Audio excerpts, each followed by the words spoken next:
Hi friends, welcome to Shailo's kitchen. Potato cheese ball எப்படி பண்ணுறதுன்னு பார்த்துடலாங்களா? இப்போது உருளைக்கிழங்கு நல்லா வேக வச்சு எடுத்து வச்சுருக்கேன். பிரெட் க்ரம்ஸ் தேவைப்படும், அப்புறம் சீஸ் வேணும், அதுக்கப்புறம் கொத்தமல்லி, மிச்சம் ஐட்டம்லாம் நான் என்னென்ன ஆட் பண்ணுறேன்னு நான் செய்யும் போது அப்படியே காட்டிட்டு வீடியோவை ஸ்கிப் பண்ணாமல் பார்த்தீங்கனாலே தெரிஞ்சிடும் என்னென்ன ஆட் பண்ணுறேன்னுட்டு. வாங்க இப்போ வீடியோக்குள்ளே போயிடலாம். இப்போது உருளைக்கிழங்கு நல்லா மேஷ் பண்ணிக்கலாம். நல்லா வேக வச்சு இந்த மாதிரி நல்லா மேஷ் பண்ணி எடுத்துக்கோங்க. அப்புறம் நம்ம பிரெட் க்ரம்ஸு இதில் ஆட் பண்ணுறோம்.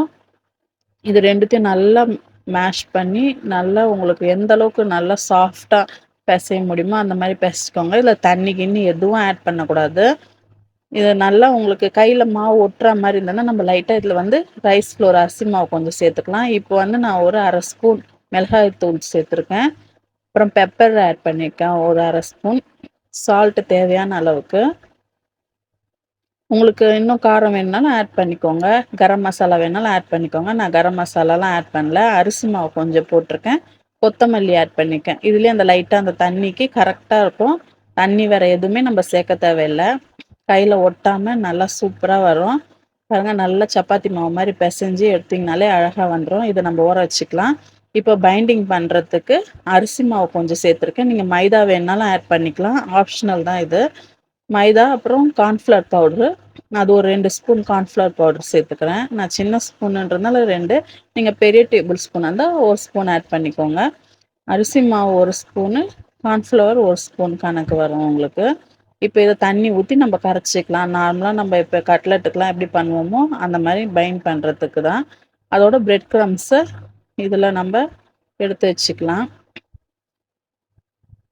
அவ்வளோதான். இப்போ நம்ம என்ன பண்ணலாம், நல்லா இதை தட்டிட்டு, இந்த பாருங்கள் நான் தட்டுறேன் பாருங்களேன், எவ்வளோ மெலிசாக தட்ட முடியுமோ தட்டிட்டு, இப்போ அந்த சீஸை நடுவில் வச்சு நம்ம அப்படியே ரோல் பண்ண போகிறோம். ரொம்ப அழுத்தாமல் அப்படியே பால் மாதிரி நம்ம ரோல் பண்ணலாம்.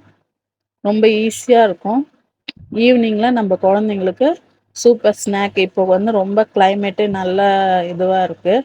சுட சுட பசங்க எதனா ஈவினிங் ஸ்நாக்ஸ் ஸ்கூல் விட்டு வரும்போது நம்ம இது மாதிரி குயிக்காக ரெடி பண்ணி கொடுத்துடலாம். டேஸ்ட்டாகவும் இருக்கும், ரொம்ப ஈஸியாகவும் இருக்கும். அது இதில் சீஸ் வச்சுட்டு நம்ம பால் மாதிரி பண்ணிக்கலாம். அந்த பாருங்க, அழகாக நல்லா பால் மாதிரி ரொம்ப அழுத்தம் கொடுக்காம, ஏன்னா லைட்டாக வெளில வந்துட்டா கூட நம்ம ஆயிலில் போடும்போது சீஸ் லேஸாக வெளில வரும்.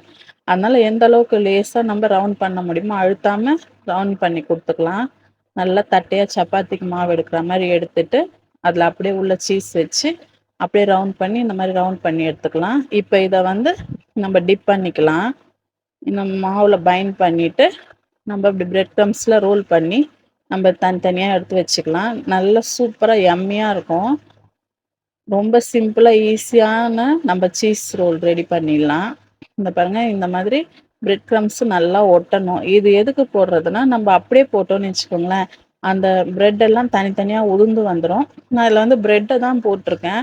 நீங்கள் ரஸ்கோ இல்லைன்னா தனியாக அந்த ரஸ்க்கு பவுட்ரு, பிரெட் க்ரம்ஸ் தனியாக விற்கிது, அந்த மாதிரியே போடலாம். நான் வெறும் ப்ரெட்டை மட்டும்தான் இந்த மாதிரி நல்லா மிக்சியில் போட்டு எடுத்து வச்சுருக்கேன். இது ஆயிலில் போட்டிங்கன்னா கூட அந்தளவுக்கு பிரிஞ்சு வராது. இப்போ நல்லா எண்ணெய் காஞ்சிடுச்சு. மெதுவாக ஒரு ஒரு பாலாக அதில் போட்டுக்கலாம். போட்டு லைட்டாக ஒரு திருப்பு. ஃபஸ்ட்டு ஒரு 5 மினிட்ஸ் அப்படியே லைட்டாக விட்டுடுங்க, ரொம்ப ஃபுல்லாக திருப்பாமல். ஏன்னா அந்த மாவு மாதிரி உதிர்ந்துடாமல் இருக்கிறதுக்கு. அவ்வளோதான். திருப்பி எடுத்திங்கன்னா நம்ம சூப்பரான சீஸ் பால் ரெடி. இதே மாதிரி மீதியும் எல்லாத்தையும் நம்ம போட்டுக்கலாம். இது வந்து பிபி இருக்கவங்க, சுகரு அந்த மாதிரி ஆளுங்கலாம் கண்டிப்பாக சாப்பிடாதீங்க. இது குழந்தைங்களுக்கு இல்லை எப்பயாச்சும் மந்த்லி ஒன்ஸு சாப்பிட்ற மாதிரி இருந்தால் அப்போ நம்ம சாப்பிட்லாம். இப்போ வந்து அடல்ட்ஸ் எல்லாம் வந்து அவங்களுக்குலாம் இதெல்லாம் ஒன்றுமே, எல்லாருமே அவங்கெல்லாம் இதை நல்லா சாப்பிட்லாம். கொஞ்சம் 40 அந்த மாதிரி இருக்கவங்களுக்கு தான் இதெல்லாம் வந்து, ஏன்னா உருளைக்கிழங்கு கேஸு, சீஸு வந்து ரொம்ப கொலஸ்ட்ரால் நம்மளுக்கு, அதனால் அதை அவாய்ட் பண்ணிக்கலாம். மற்றபடி குட்டீஸ்க்கெல்லாம் செம்ம யம்மியான சீஸ் பாலு. இதை பாருங்கள், இதை அப்படியே ஓப்பன் பண்ணுறேன், அதை சீஸ் உள்ளே பாருங்கள் எப்படி மெல்ட்டாக இருக்குன்ட்டு. நம்ம இழுத்தோன்னா எவ்வளோ நீட்டாக வருது பாருங்கள். சூப்பரான சீஸ் பால் ரெடி ஆயிடுச்சு. இதே மாதிரி நீங்களும் ட்ரை பண்ணுங்கள். ஷைலோஸ் கிச்சனை மறக்காமல் சப்ஸ்கிரைப் பண்ணிக்கோங்க, லைக் பண்ணிக்கோங்க, ஷேர் பண்ணிக்கோங்க. நெக்ஸ்ட் வீடியோவில் பார்க்கலாம். பாய்.